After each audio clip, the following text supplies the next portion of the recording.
Have you ever wondered who the richest person in all of history was? Forget about today's tech billionaires or oil tycoons. The answer takes us back to the 14th century, to a powerful African empire and its legendary ruler. This is the story of Mansa Musa, the king of the Mali Empire, whose wealth was so immense it's almost impossible to calculate. So, who was this man?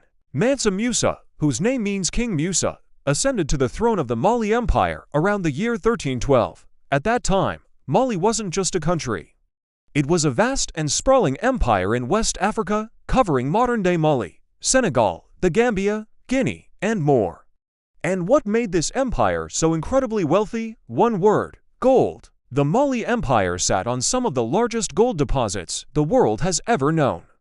It was said that more than half of the world's entire gold supply came from its mines. Mansa Musa wasn't just a king, he was the custodian of an almost unimaginable fortune. But wealth without purpose is just a number. What truly made Mansa Musa a legend was his famous pilgrimage to Mecca in 1324. This wasn't just a simple journey. It was a procession of epic proportions, a moving city of gold that would leave the world in awe. Imagine this, a caravan stretching as far as the eye could see. Historical accounts describe tens of thousands of people, soldiers, civilians, and servants. And the animals, thousands of camels, each loaded with hundreds of pounds of pure gold dust and nuggets. It was a spectacle of wealth and power unlike anything anyone had ever witnessed. As Mansa Musa's caravan traveled through North Africa, he didn't hoard his wealth. In fact, he did the opposite, he gave it away. In cities like Cairo, he distributed so much gold to the poor and for public works that he inadvertently crashed the local economy. The value of gold plummeted and didn't recover for over a decade. Think about that for a second. One man gave away so much money that he single-handedly caused an inflation crisis in one of the biggest cities of the medieval world. That's a level of financial influence that is simply mind-boggling. This act of generosity, or perhaps extravagance, is what etched his name into the annals of history. The world now knew about the immense wealth of the Mali Empire. But Mansa Musa's journey was about more than just showing off his riches. It was a deeply spiritual pilgrimage, fulfilling one of the 5 pillars of Islam, and when he returned, he brought back more than just stories, he brought back knowledge. He recruited scholars, architects, poets, and scientists from across the Islamic world to come back with him to Mali. His vision was to transform his empire into a global center of learning and culture. And the heart of this vision was the legendary city of Timbuktu. Under Mansa Musa's patronage, Timbuktu was reborn.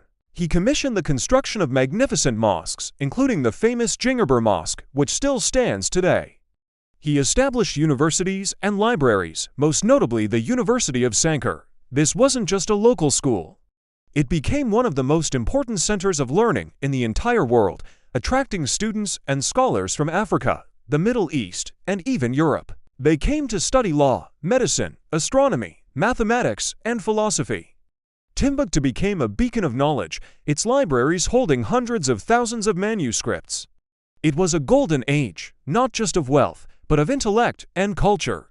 So what happened to all this wealth and this incredible empire?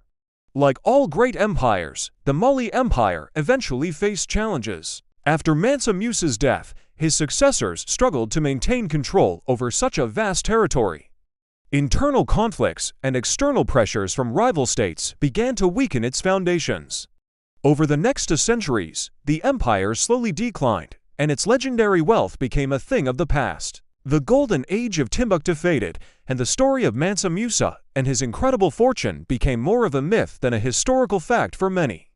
But the legacy of Mansa Musa is so much more than just a story about gold. It's a powerful reminder of the incredible history and achievements of pre-colonial African civilizations. He showed the world that wealth could be used not just for personal gain, but to build institutions, foster knowledge, and create a lasting cultural impact. His story challenges the narratives that have often overlooked the great empires of Africa. He wasn't just the richest man in history. He was a visionary leader who turned his kingdom into a center of global influence. His pilgrimage put his empire on the map, quite literally, as European cartographers began to draw West Africa with a king holding a golden nugget. So, when we talk about the richest people in history, the conversation shouldn't just be about numbers on a spreadsheet. It should be about impact and legacy. Mansa Musa's wealth was so great, it broke economies. But his vision was even greater. It built a city of knowledge that shone brightly for centuries. His story is a testament to a time when an African king, through a combination of immense resources and profound vision, shaped the course of history and created a legacy that continues to inspire us today. It's a crucial piece of our shared human story, a golden chapter that deserves to be told and remembered. Thank you so much for watching. If you found this story as fascinating as I do, please hit that like button and subscribe for more deep dives into the most incredible stories from our past. What other historical figures should we cover next? Let me know in the comments below. See you next time.